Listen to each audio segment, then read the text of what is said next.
আন্তর্জাতিক নারী দিবস আগামীকাল এবং আন্তর্জাতিক নারী দিবসের আগে আবারও পথে মমতা বন্দ্যোপাধ্যায় তৃণমূল সুপ্রিমো। দেখতে পাচ্ছেন আপনারা বউবাজার ওয়েলিংটন হয়ে এই মিছিলের গন্তব্য ধর্মতলায় গিয়ে শেষ হবে এই মিছিল। মমতা বন্দ্যোপাধ্যায় রয়েছেন সুস্মিতা দেব, সাগরিকা ঘোষ, শশী পাঁজারা, রয়েছেন অভিষেক বন্দ্যোপাধ্যায়।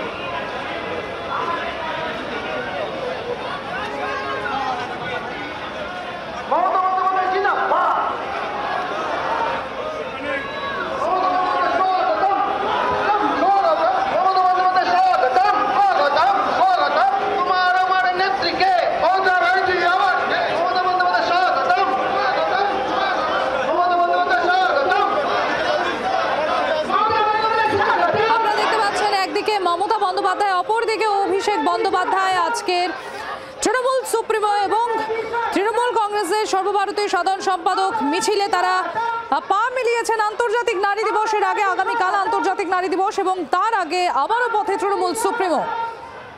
এই মিছিলে যোগ দিয়েছেন তৃণমূলের সদ্যজয়ী সাংসদ সাগরিকা ঘোষ, সুস্মিতা দেবরা। এদিকে বিজেপি ছেড়ে এদিন তৃণমূলে যোগ দেন রানাঘাট দক্ষিণের বিজেপি বিধায়ক মুকুটমণি অধিকারী। এই মুকুটমণি অধিকারী তিনিও তৃণমূলের মিছিলে এই মুহূর্তে।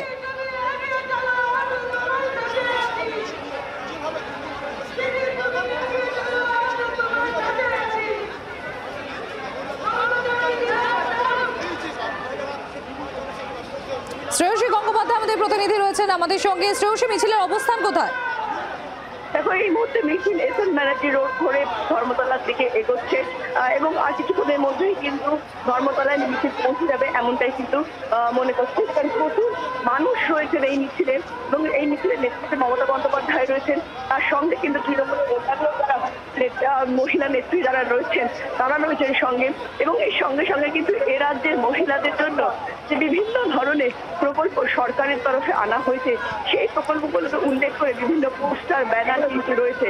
মানে সামগ্রিকভাবে মহিলাদের জন্য রাজ্য সরকার বা তৃণমূল কংগ্রেস কি ভাবে এবং সেই ভাবনার ফলস্বরূপ তারা কি কি প্রকল্প এনেছে যা এ রাজ্যের মহিলাদের একান্তভাবে মহিলাদের উন্নতির ক্ষেত্রে বিশেষ উপযোগী হয়ে উঠেছে সেই বিষয়টার কথাই কিন্তু কার্যত তুলে ধরা হয়েছে। শ্রেয়সী, তুমি যেরকম জানাচ্ছ যে মহিলাদের জন্য এই তৃণমূল সরকার কি কি করেছে, তাদের উন্নয়নে কি কি প্রকল্প নিয়ে এসছে সেগুলো যেমন তুলে ধরা হচ্ছে, তাহলে কি এটা বলা যেতে পারে যে তৃণমূল সুপ্রিমো এবং তৃণমূলের সর্বভারতীয় সাধারণ সম্পাদক যে মিছিলে পা মেলাচ্ছেন, যেখানে মহিলাদের উন্নয়নে কি কি করেছে তৃণমূল সরকার সেগুলোও তুলে ধরা হচ্ছে? কোথাও এটা লোকসভার নির্বাচনী প্রচারও শুরু হয়ে গেল কি এই মিছিলের মাধ্যমে?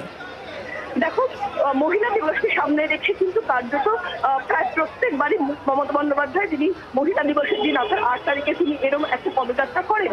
কিন্তু এক্ষেত্রে এবারের যে পদযাত্রা সেই পদযাত্রায় কিন্তু মমতা বন্দ্যোপাধ্যায়ের সঙ্গে যেরকম তৃণমূল নেত্রীর সঙ্গে যেমন অন্যান্য মহিলা নেত্রীরা রয়েছেন ঠিক তেমনই কিন্তু সন্দেশখালী থেকে আসা একদল মহিলাও কিন্তু তারা রয়েছেন।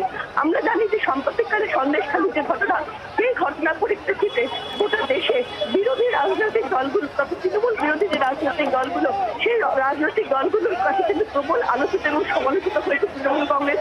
এবং পাশাপাশি প্রধানমন্ত্রীর গতকালের যে ভাষণ বা তার আগের দিনে আরামবাগ কিংবা কৃষ্ণনগরের যে ভাষণ, সেখানেও কিন্তু সন্দেশখালী ঘটনার কথা উল্লেখ করে তৃণমূলকে তীব্র কটাক্ষ এবং সমালোচনা করেছেন তিনি।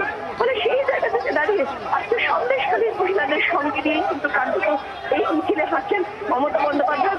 মিছিল শেষে কিন্তু ধর্মতলায় তার বক্তব্য রাখবেন এমনটাও জানা যাচ্ছে। মানে সামগ্রিকভাবে মহিলা ভোট যে তৃণমূল কংগ্রেসকে 21 সালে বিপুল অন্যতম কারণ বিজেপিও পাল্টা করতে শুরু করছে, যেখানে তাদের বক্তব্য হচ্ছে মহিলাদের জন্য তৃণমূল কংগ্রেস মহিলাদের সুরক্ষা দিতে পারছে না।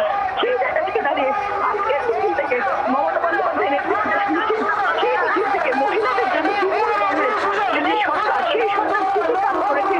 পাশাপাশি সন্দেশকারী মহিলাদের নিয়ে পাশে হাঁটা তৃণমূল নেতৃত্ব এই সমস্ত কিছু মিলেছে বলাই যেতে পারে যে মহিলা ভোটারদের উদ্দেশ্যেও কিন্তু নির্দিষ্ট বার্তা দেওয়া হচ্ছে আজকের এই